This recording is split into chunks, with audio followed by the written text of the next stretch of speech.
안녕하세요. 소통하는 직장인 박범준의 따뜻한 일상 그리고 독서 시작하겠습니다. 오늘도 역시 회사 끝나고 바로 오자마자 이렇게 또 핸드폰을 켰습니다. 이렇게 찍지 않으면 리뷰할 시간이 없어가지고 최대한 좀 시간을 내보려고 이렇게 또 쉬지 않고 집에 와서 바로 또 리뷰를 준비하고 있습니다. 오늘 여러분들과 하고 싶은 얘기는 이 로버트 기요사키의 부자 아빠, 가난한 아빠. 이 책에서 교훈 두 번째 얘기를 한번 해보고자 합니다. 내용은 왜 금융 지식을 배워야 하는가에 대해서 얘기를 하는 내용인데요.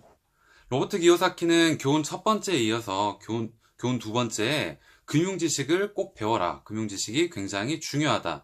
너희의 자산 부채 상태에 큰 영향을 줄 수 있다. 라고 얘기를 하고 있어요.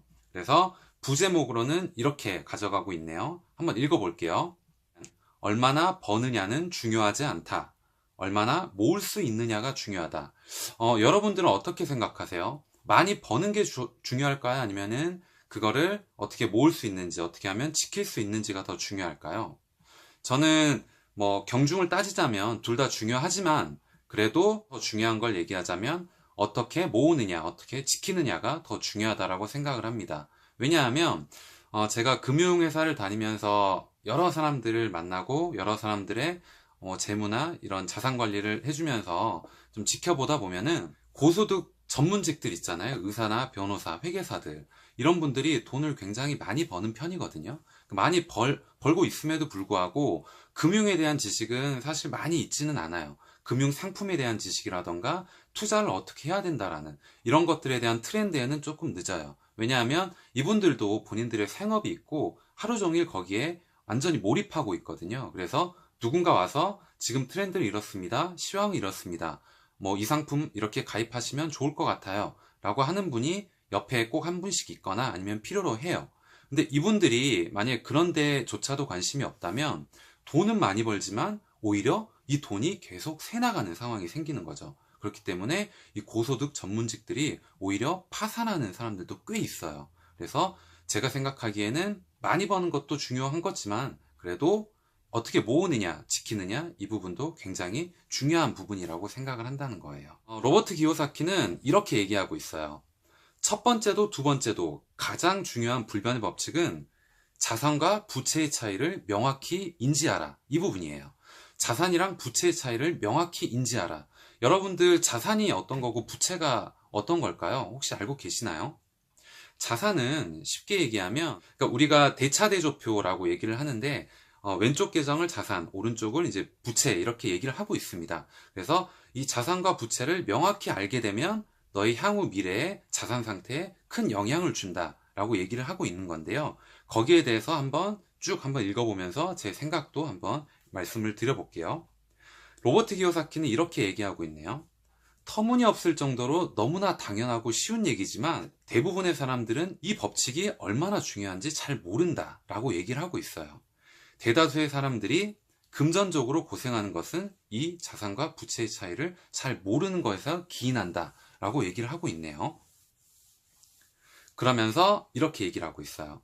부자들은 자산을 취득한다. 가난한 이들과 중산층은 부채를 얻으면서 그것을 자산이라고 여긴다. 이 뒤에 가면 이거에 대한 내용을 쭉 설명을 드릴 건데 가난한 이들과 중산층은 부채를 얻으면서 이거를 자산이라고 여긴다라고 하는 큰 예가 뭐였냐면 비싼 집이에요. 비싼 집. 부채를 많이 끼고 사는 집이요. 하지만 집을 사지 말라고 얘기하는 건 아니고 본인의 상황에서 너무 비싼 집을 사게 되면 부채를 많이 낄 수밖에 없잖아요. 이런 무리한 부채를 껴서 산 집을 부채라고 얘기를 하고 있고 자산 계정이라고 이거는 할 수 없다라고 얘기를 하고 있어요. 하지만 우리 일반적으로 집이라는 것은 계속 가치가 올라가는 자산 중에 하나라고 우리가 일반적으로 얘기를 하잖아요. 하지만 로버트 기요사키는 엄밀히 따져봐야 된다라고 얘기를 하고 있네요. 이렇게 얘기를 하니까 로버트 기요사키랑 마이크라는 그 친구가 그 부자 아빠한테 이렇게 물어봐요. 잘 모르니까요.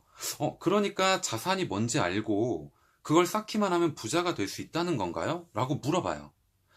잘 모르잖아요. 자산 부채 계정을 모르기 때문에. 근데 자산 부채 계정 차이를 명확히 알면 다 부자가 될 수 있고 자산 상태에 큰 상승을 기대할 수 있는 부분이래요. 근데 왜 사람들은 다 부자가 되지 않고 있죠? 라고 오히려 되물어 보니까 부자 아빠가 이렇게 답변을 해줍니다.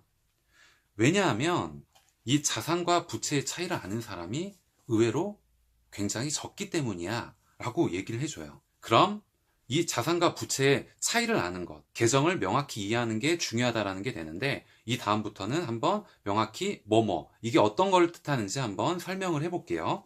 이 책에서는 자산과 부채의 쉬운 정의를 위해서 그림으로 표현하고 있어요.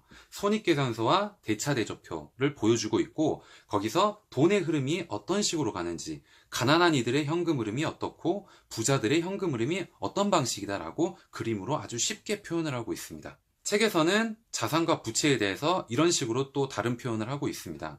자산은 우리의 지갑에 돈을 넣어주는 것이다. 부채는 우리의 지갑에서 돈을 빼가는 것이다. 당신이 알아야 할 것은 이게 전부다라고 얘기를 하고 있어요.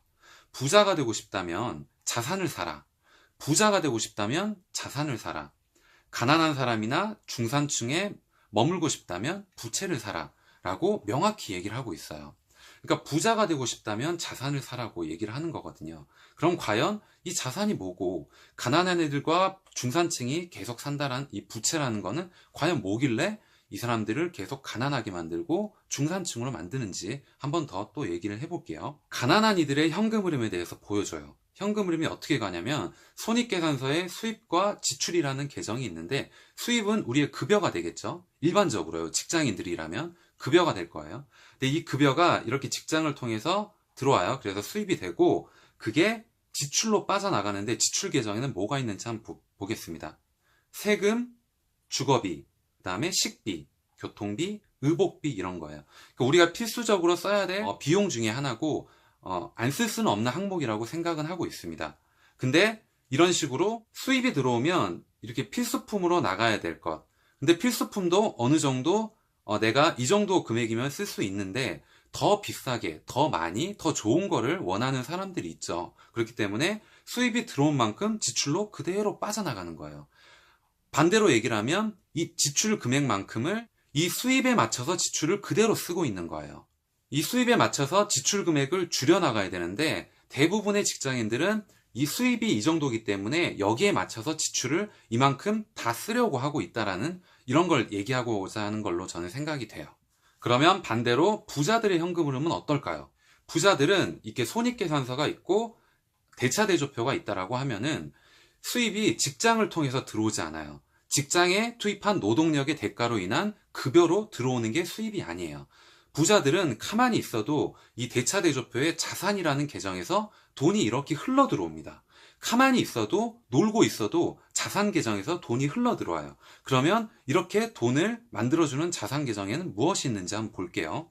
부동산, 첫 번째는 부동산이고요. 두 번째는 주식, 세 번째는 채권, 네 번째는 어음, 그 다음에 다섯 번째 마지막으로 지적재산, 지적자산이라고 표현하고 있는데, 나머지는 다 알겠지만 이 지적자산, 이거를 예로 들면 아마 책을 써가지고 인세를 내는 행위 같은 걸 얘기하고 있는 거예요. 그러니까 우리가 기타 소득으로 얻을 수 있는 것들 있잖아요. 책을 쓴다거나 강의 수입 같은 걸 우리가 기타 소득이라고 하거든요. 근데 이런 기타 소득을 통해서 하는 것들이 많은 부분이 있겠지만 이런 지적 자산을 통해 가지고 얻는 소득이 있는데, 나중에 이제 세법이나 이런 거 공부를 하시다 보면은 지적 자산, 강의를 통한 이 기타 소득이라는 게 굉장히 메리트 있는 소득 중에 하나라고 여러분이 알 수가 있을 거예요. 왜냐면은 이 기타 자산, 그러니까 강의를 통한 지적 활동을 위한, 지적 활동을 통해서 얻은 소득들은 비용 처리를 굉장히 많이 해줘요. 왜냐하면 창작의 고통이라는 거를 좀 국가에서 어느 정도 이렇게 배려를 해주는 차원이라고 보셔도 될 것 같아요. 저는 그렇게 이해하고 공부를 했거든요. 그러니까 더 이해가 더 쉽게 돼가지고, 그러니까 이런 부분들, 자산의 이런 부분들, 내가 책을 써놓고 어떻게 보면 가만히 있어도 이 책이 팔림으로 인해서 인세가 들어오는 거죠.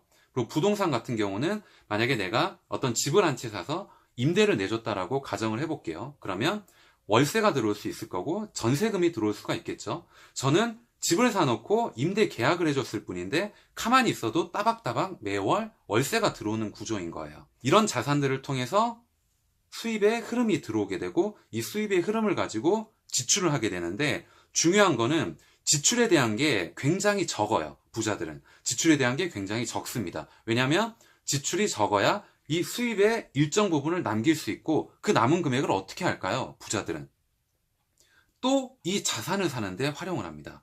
또 투자를 하는데 활용을 합니다. 이렇기 때문에 계속해서 부자가 될 수 있는 거예요. 로버트 기요사키는 이 책에서 자산과 부채 이렇게 이해하고 이런 것도 다 중요한데 한 가지 예를 들어 놓은 게 로버트 기요사키는 이 책에서 자산과 부채의 계정을 명확히 구분하는 게 필요하고 수입이 지출보다 커야 되고 지출이 작을수록 좋다, 줄여갈수록 좋다라고 얘기를 하고 있는데 이 와중에 좀 자극적인 얘기를 하나 사례를 넣어놨어요. 그게 뭐냐면 꿈이 악몽으로 변하는 시간이라는 제목으로 예를 하나 들어놨는데 어떤 한 신혼부부에 대한 얘기예요. 이 신혼부부에 대한 얘기를 한번 제가 읽어드릴게요.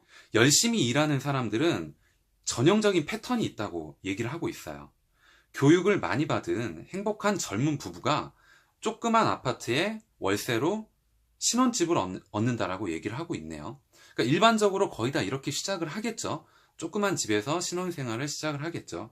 이 사람들은 문득 뭔가를 깨달아요. 그들의 집이 굉장히 좁다라는 걸 깨닫고 그들이 아이를 키울 수 있도록 함께 돈을 모아서 꿈의 집을 사기로 계획을 세워요. 누구나 이렇게 계획을 세울 수는 있어요. 근데 이 꿈의 집이라는 거, 그러니까 꿈의 집이라는 걸 내가 내 소득과 비례한 어느 정도 융자금을 갚고도 감당이 될 정도의 집이면 괜찮은데 일반적으로 사람이란 거는 주변 사람들을 의식하고 좀 비교하는 경향이 있잖아요. 그러니까 같은 돈을 벌더라도 분명히 더 좋은 집에 사는 사람이 있어요. 다른 변수가 있기 때문이겠죠. 수입 외에 이 집은 원래 금수저였거나 아니면 부모들이 돈을 많이 지원해주고 있거나 이런 경우가 있을 수 있는데도 다 거기에 맞춰서 이 집에 사는 사람이 굉장히 부럽고 좋아 보이기 때문에 나도 같은 직장에 일하는 사람이고 같은 수입 수준이 있다면 나도 이 정도 집에는 살아야 돼 라고 생각할 수도 있을 거라고 봅니다. 이제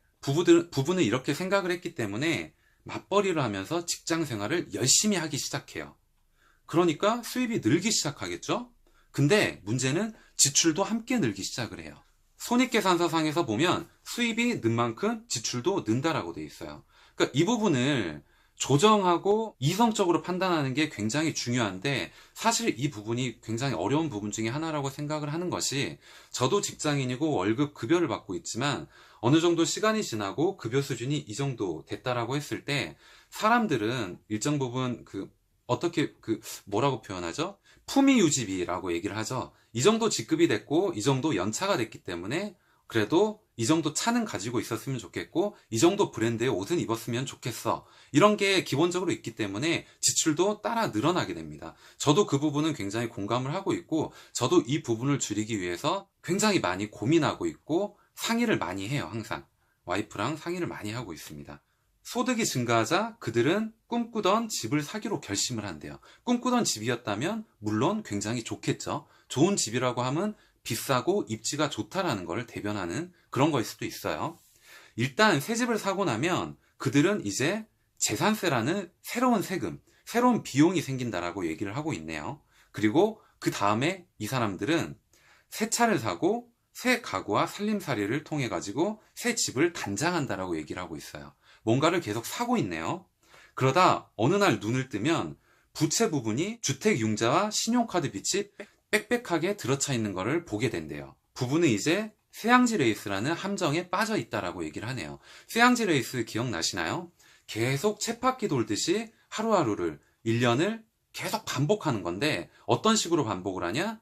일터에 나가서 급여를 받고 카드빚 청구서를 갚고 그 다음에 또 다음날 일어나서 또 출근을 하고 또 청구서를 갚고 이걸 계속 반복을 하는 거예요.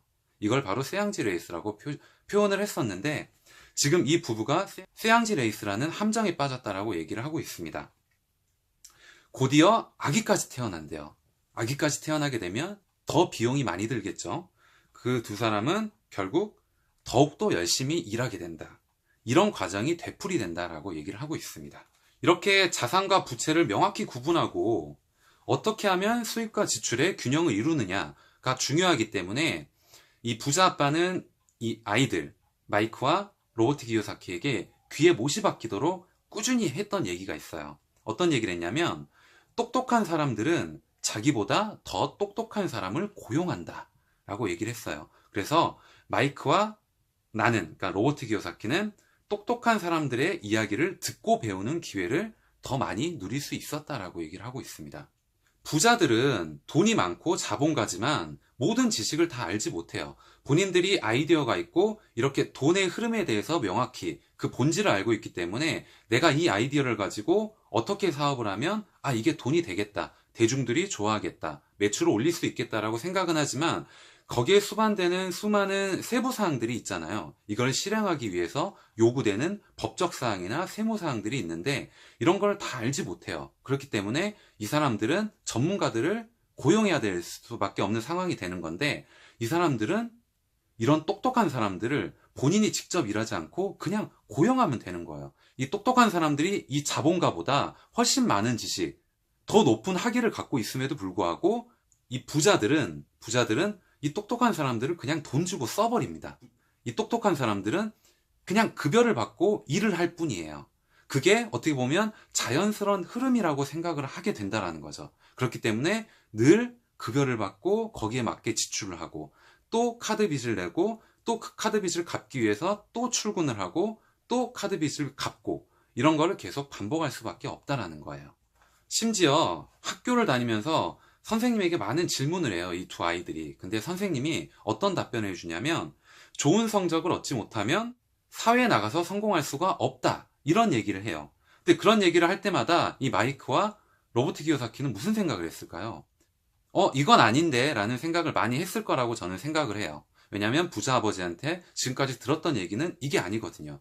열심히 공부해서 좋은 수입을 얻을 수 있는 직장에 취업해라, 이게 아니었거든요.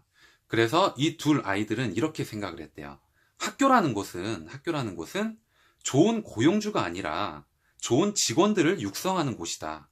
그래서 이 부분에서 이 두 아이들이 부자 아버지의 말을 조금씩 살아가면서 이해하게 되었다라고 표현을 하고 있습니다. 아까 그 신혼부부에 대한 얘기를 좀 드렸는데, 신혼부부가 그 꿈에 그리던 아파트, 그러니까 꿈에 그리던 집을 샀다라고 얘기를 하잖아요.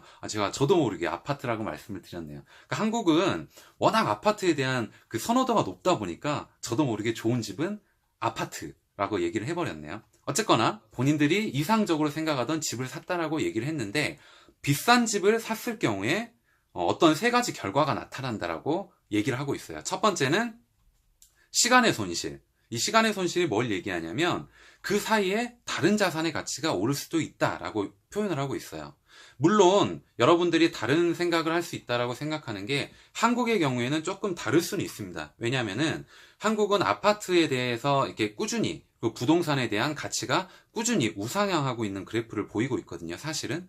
그러니까 어느 정도 부침은 있을 수 있겠지만, 그 다음에 금융위기 때 잠깐 내려가는 그런 시기를 가지기도 했지만은 일반적으로 우상향하는 그래프를 보이고 있습니다. 그래서 좀 다른 생각을 하실 수도 있겠지만, 우선 로버트 기요사키는 금융위기라는 이 시기를 지냈기 때문에 금융위기 때 미국 집값이 굉장히 많이 빠졌잖아요. 그러니까 그걸 봤을 때 집만이 답은 아니다 라고 생각을 하고 있는 사람이거든요. 그래서 이렇게 표현을 했다라고 생각은 합니다. 그러니까 일정 부분 여러분들이 좀 참고를 해가지고 이해하시면 될 것 같습니다. 그 다음에 두 번째, 추가 자본의 손실이라고 얘기를 하고 있어요. 이건 뭘 뜻하냐면 투자에 사용할 수 있었던 자본을 높은 주택 유지 비용으로 지출하게 된다라고 얘기를 하고 있어요. 주택 유지 비용이라는 게 뭐냐면 이 큰 집을 유지하려면 어쨌건 간에 재산세 들 것이고 어떤 수도세 들 것이고 전기세, 가스비, 여러 가지 유지비가 많이 들 수밖에 없잖아요. 그러니까 이런 부분들, 추가적인 비용이 더 들 수밖에 없다라는 내용을 얘기를 하는 거고요. 그다음에 세 번째는 교육의 손실이라고 얘기를 하고 있어요. 만약에 이 많은 돈을 집에다가 투입하지 않았다면 만약 이 사람들은 투자라는 행위를 통해서 뭔가를 하기 위해 여러 가지 수단을 알아보고 공부했다라는 거예요. 그래서 어떤 경험도 해보고 시행착오도 겪었을 텐데 그럴 기회조차 얻을 수 없었기 때문에 교육 기회가 손실됐다라고 표현을 하고 있습니다. 그렇다라고 집을 사지 말라고 얘기하고 있지는 않아요, 로버트 기요사키는. 현재 만약에 본인이 비싼 집을 살 거라면 이렇게 얘기를 하고 있습니다. 현금 흐름을 생성할 수 있는 자산을 구입한 다음에 그 흐름을 이용해서 주택 비용을 마련할 것이다 라고 얘기를 하고 있어요. 그러니까 먼저 투자를 통해서 자산을 구입한 다음에 이 자산에서 수익이 계속 현금 흐름이 나오잖아요. 그 돈을 가지고 주택을 살 수 있는 비용을 충당하겠다. 이런 얘기를 하고 있는 겁니다. 그 와중에 그러면서도 좀 슬픈 얘기가 중간에 잠깐 나오는데 어떤 얘기냐면 교육을 많이 받은 우리 아버지는 휴양지 레이스의 전형적인 삶을 고스란히 보여주고 있다라고 얘기를 하고 있어요. 정말 단도직입적으로 얘기하고 있어요. 본인의 아버지지만 로버트 기요사키는 직설적으로 얘기를 하는 편인 것 같습니다. 아버지는 늘 수입에 맞춰 지출을 했기 때문에 자산에 투자할 수가 없었고 그 기회도 잡을 수가 없었다. 그렇기 때문에 늘 부채가 자산보다 많았다. 라고 얘기를 하고 있습니다.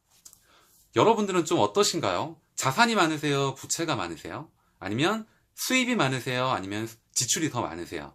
이 균형을 잡는 게 굉장히 중요하다고 생각을 하고 이 계정을 명확히 알아야만 향후에 내가 어떻게 이 돈을 쓸지, 그 다음에 어떤 자산을 구입할지, 그리고 이 자산에서 어느 정도 수익이 나올지를 계산을 할 수 있기 때문에 금융 지식에 대해서 꾸준히 계속 공부를 해야 하는 이유가 바로 이것이라고도 저는 생각을 하고 있습니다. 주택을 보유한, 그러니까 집을 가지고 있는, 그것도 약간 비싼 집, 비용이 계속 들어가고 있는 집을 가지고 있는 직원들이나 월급쟁이들은 일반적으로 이렇게 일한다라고 표현을 하네요. 첫 번째, 회사를 위해 일한다.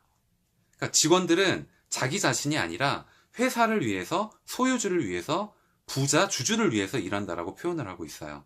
당신의 피땀 어린 노력과 이런 성공들은 모두 소유주의 성공과 은퇴 자금을 위해 쓰일 거래요. 굉장히 슬프지 않나요? 내가 이렇게 열심히 해서 돈을 벌어다 줬고 성과를 냈는데 성과에서 비롯된 모든 수익금들은 이 부자들과 주주들의 은퇴 자금이나 연금을 위해서 활용될 거래요.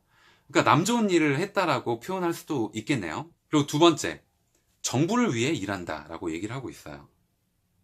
정부는 당신이, 그러니까 월급쟁이들이 월급 통장을 확인하기도 전에 자기들 몫을 빼간다라고 얘기를 하고 있어요. 당신이 열심히 일하면 일할수록 정부가 가져가는 세금만 늘어날 뿐이다 라고 얘기를 하고 있죠. 어떻게 보면 우리가 급여가 나오기 전에 원천징수라는 걸 하고 있거든요. 뭐 건보료도 떼고요. 국민연금으로도 나가고 이런 여러 가지 세금들이 빠지고 나서 실수령액이 들어오는 거기 때문에 정부는 우리가 어떤 금액을 확인하기도 전에 돈을 이미 가져가고 저희한테 실수령액을 준다라는 얘기예요. 세 번째, 은행을 위해서 일한다. 이거는 뭘 뜻하느냐?